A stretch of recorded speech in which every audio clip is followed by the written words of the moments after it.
In today's video, I'm heading to Guangzhou to explore an incredible ancient village with over 1,000 years of history. But first, I'll be visiting the lively streets of Shangxiajiu, where we found some hilarious Chinglish t-shirts. Later, we'll be visiting one of the most massive malls I have ever been to, where we'll be checking out one of China's top EV brands.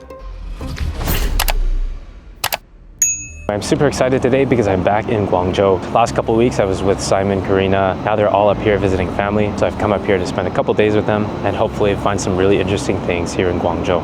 It has been nearly a year since we made the move over to Asia now. And wow, every time I walk around a city here in China, I have to say I'm always left stunned. While China might not be perfect in every aspect, I do at least have a greater peace of mind being here than I did back in San Francisco. I was up here a few weeks ago with my friend Harvey, and we went up to the ski resort up in the north part of Guangzhou. I'm actually headed there again tomorrow. Probably won't record much there because I have that in a previous video. Well, I took a subway like several stops and I'm back in the same area that it was when I stayed last time. This place is called Hualin, and it has a nice pedestrian street with a lot of fake things on it and interesting things to see. I'm trying to find the pedestrian street right now. Guangzhou's older districts can be a bit challenging to navigate, with their maze-like streets and hidden corners. But maybe that's part of the charm. Sometimes losing your way leads to the most unexpected discoveries, like this vibrant street market, alive with the sights, sounds, and smells of local life. From cooked foods and fresh vegetables to dried herbs, every stall tells a story. It's a reminder that both in travel and life, the detours often bring us to places we never knew we needed to find. I like to come to Guangzhou because I feel like it's a more authentic experience compared to Shenzhen, because Shenzhen is like so new, but Guangzhou you have a lot of really old things. Food here is also like so much cheaper than it is in Shenzhen or even Hong Kong. I just picked up this bowl of bao. This is only 4 RMB, so it's super cheap, and it's huge too.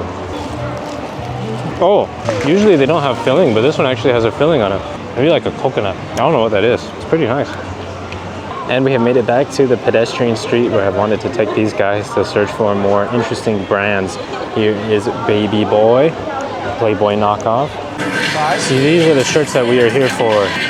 No Multitudinous Burgunders by Cusco Senior. Leweo Hers. I want this.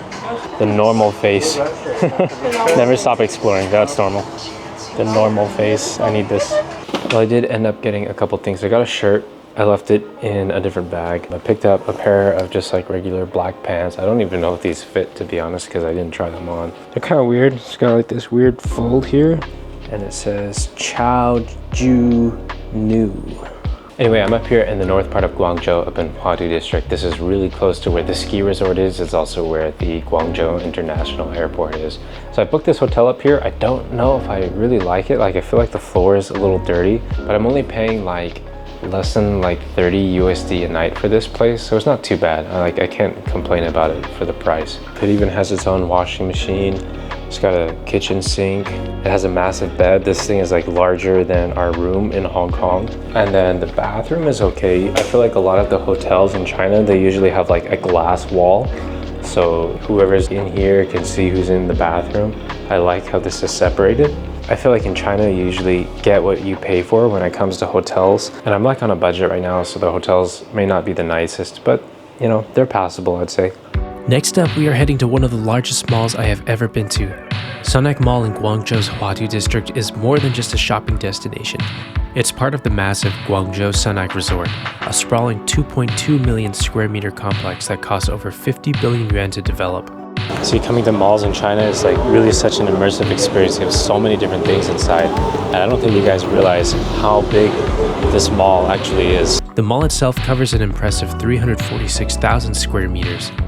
It features hundreds of stores, over 60 restaurants, a cinema, and even a fitness center. It's also home to southern China's largest indoor ski resort, Sunac Snow World, spanning 75,000 square meters with additional attractions like an indoor water park, theme park, and sports facilities. Sunac Mall offers a one-of-a-kind experience that combines shopping, dining, and entertainment under one roof. If you'd like to check out my video about the indoor ski resort, click the description below and you'll find the link to the video posted there. It's not very good because the claw's like on the side. Maybe you should do the thing where you grab the one from behind. Yeah. Try it again. Yes, you did it. I don't know if I really like that duck, but nice. So I spent 50 RM and these are my winnings today. So I got this cactus bunny. Oh, yes! This double face squid. Oh, it gave me it. Nice, finally. Not bad. And this thing. Nice. So I don't know what to do with all these. Like my apartment in Hong Kong is already like super cramped. So this is gonna be fun taking this home. Next, because we had a few moments before our skiing session began, we went to check out Xiaopeng, one of China's leading EV brands. Chinese cars are so cool. This is Xiaopeng. I've never been in a Xiaopeng before, but look at this model. So I touch this door open button and the door lifts like this. Want to check out more Chinese EVs? Check the description for my video on the 2024 Shenzhen Auto Show, where I spent the day at one of the most impressive auto shows I have ever been to. So I was looking for things to do up here in Huadu district and I came across this village called Longto Village. And I've been to a couple other villages before in some of my older videos, so I think they're really interesting places to visit. My friends have been coming to China for quite a few times, but they told me they've never been to any of the villages before, and this one is relatively close to where their relatives up here in China live. So I thought, why not spend a day and come out and check it out.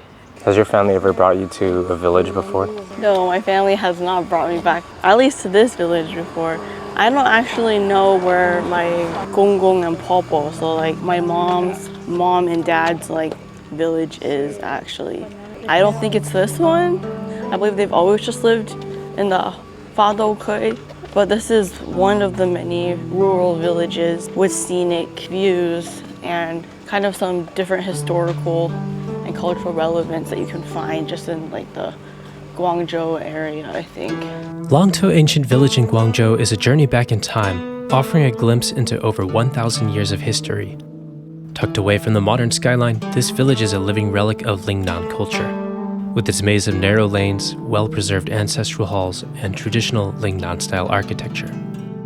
Lingnan architecture is a hallmark of southern China's cultural heritage. This style is defined by its practicality and harmony with the subtropical climate, blending aesthetic beauty with functional design. The buildings often feature gray brick walls and vibrant ceramic tiles that add bursts of color to the otherwise muted tones. The layout of the village reflects the principles of feng shui, with homes and ancestral halls aligned to optimize natural light, ventilation, and a sense of balance. Interesting because I feel like there's still a lot of tourists here, but there's also remnants of like older buildings, like buildings that have been here for about a couple hundred years. But it's funny because there's also lots of new infrastructure and architecture, like different signs pointing to like KFC or Miniso or other more modern restaurants. And I think the funny thing about China too is that no matter what rural area you go to, especially if it's a touristy place, you'll always see QR codes everywhere. So it doesn't really matter how rural of a place you go, there's always a way to remind you that you're no longer in the past.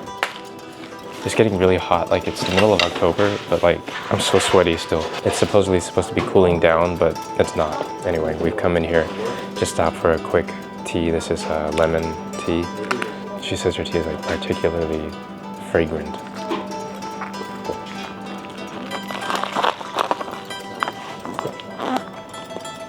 Just drank all the sugar at the bottom.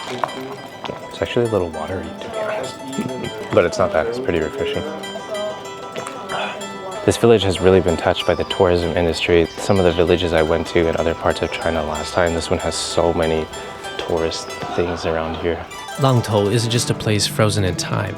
It's a reflection of how traditions can coexist with the modern world. Walking through its streets feels like uncovering a treasure trove of heritage, reminding us of the importance of preserving the past while embracing the future. So basically, over the past few decades, China has made a lot of effort with poverty alleviation, and so a lot of these villages, they've been upgraded or updated.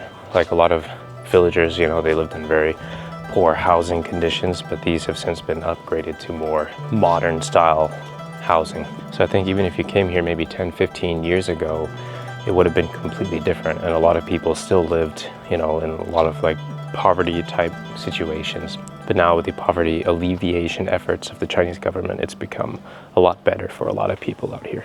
As part of China's poverty alleviation efforts, this village has seen remarkable changes that blend preservation with progress. Investments in infrastructure have made Longtou more accessible, improving roads, public facilities, and sanitation, while boosting tourism in the process.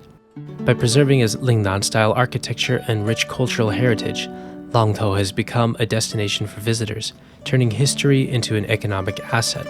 Locals now run guest houses, cafes, and shops, creating sustainable income where subsistence farming once dominated. I really wasn't sure what to expect when I came here today, but I'm actually really glad we did. I think this is one of the coolest places I've been to up in Guangzhou so far. And that brings us to the end of the video. If you enjoyed the content, please consider subscribing and turning on notifications so you don't miss my next adventure through Malaysia. With all that said, I'll see you in the next one.